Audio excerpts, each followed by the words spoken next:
L'objectif de cette vidéo, c'est donc de résoudre une équation différentielle d'ordre 1 ou d'ordre 2, mais munie de conditions initiales. Donc par condition initiale, on parle des conditions supplémentaires qu'on a rajoutées donc sur la valeur de la solution éventuelle y en un certain point, enfin à un certain instant t, pour les équations d'ordre 1.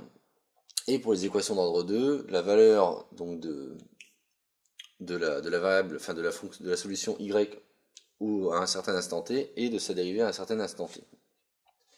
On avait vu dans une précédente vidéo comment résoudre simplement l'équation différentielle sans qu'elle soit munie d'une quelconque condition initiale, c'est-à-dire d'une certaine valeur de y, qui peut par ailleurs représenter par exemple la position et la vitesse dans un système physique. Et donc, ce qu'on va commencer par rappeler, avant de résoudre complètement le système, c'est comment est-ce qu'on s'y prend pour résoudre une équation homogène d'ordre 0 et d'ordre 1. Enfin, on va juste rappeler les solutions, sachant que la résolution explicite est faite dans d'autres vidéos. Donc là, la solution les solutions de cette équation sont de la forme, sont les fonctions y qui à un certain instant t vont associer une constante fois exponentielle moins sinus de 2t sur 2. Donc ça c'est ce qu'on avait trouvé dans une précédente vidéo, où c était une certaine constante de R. Et pour cette équation-là, l'équation homogène, donc EH, avait pour solution les fonctions qui à t vont associer une combinaison linéaire de donc une constante fois exponentielle de t plus une certaine autre constante fois t exponentielle de t. Donc ça, je vous renvoie aux vidéos associées à la résolution d'équations homogènes d'ordre 1 ou 2 pour comprendre la résolution de ces choses-là. Donc où C1 et C2 sont des certaines constantes qui appartiennent à R, toutes les deux.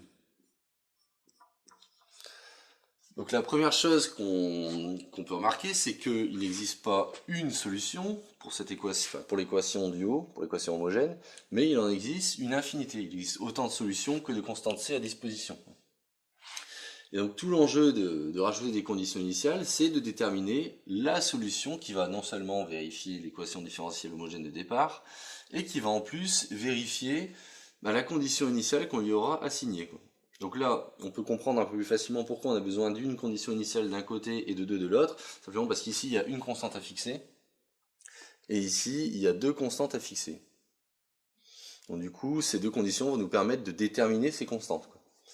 Alors la question c'est comment? Donc ce qu'il s'agit de faire, c'est de simplement remplacer la valeur de t par la valeur de la condition initiale et de regarder ce que ça donne. Donc là, on rappelle que y0 est égal à 1. Donc y0 est d'un côté égal à 1. Mais de l'autre côté, si on remplace dans cette expression, y0 est aussi égal à c exponentielle moins donc sinus de 0 sur 2. C'est-à-dire exponentielle moins 0, et donc ça vaut en fait c.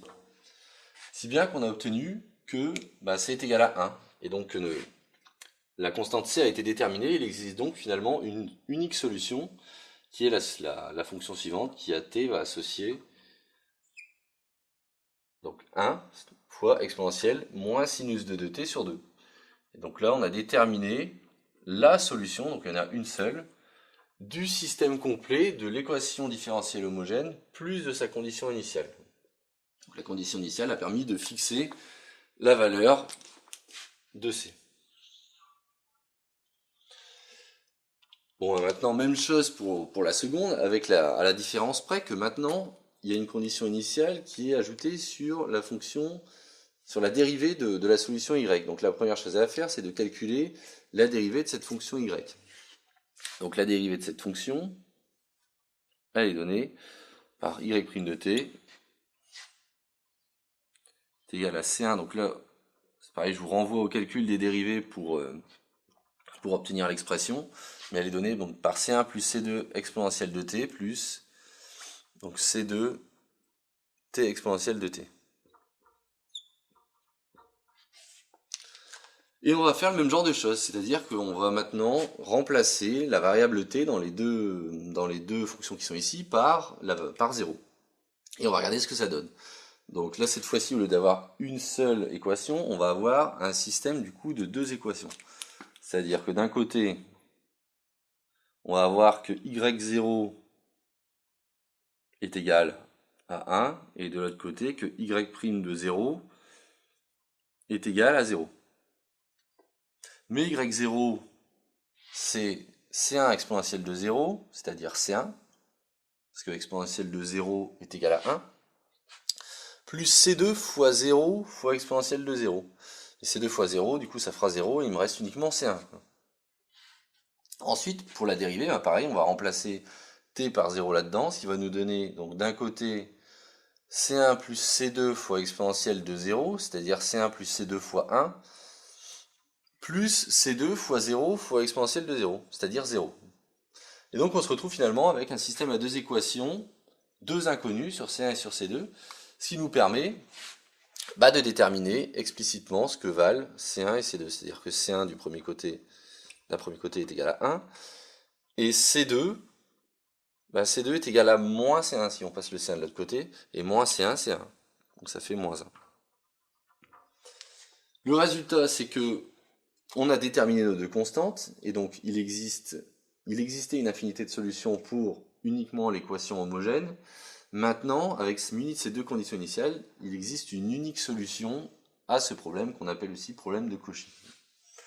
Et donc la solution du problème S2, c'est la fonction y qui à t va associer donc 1 fois exponentielle de t plus C2, donc moins 1 fois t exponentielle de t, donc moins t exponentielle de t. C'est-à-dire finalement 1 moins t facteur 2 exponentielle de t. Et donc ça nous permet de clôturer la vidéo sur la résolution donc de système, d'une équation différentielle munie de ces conditions initiales.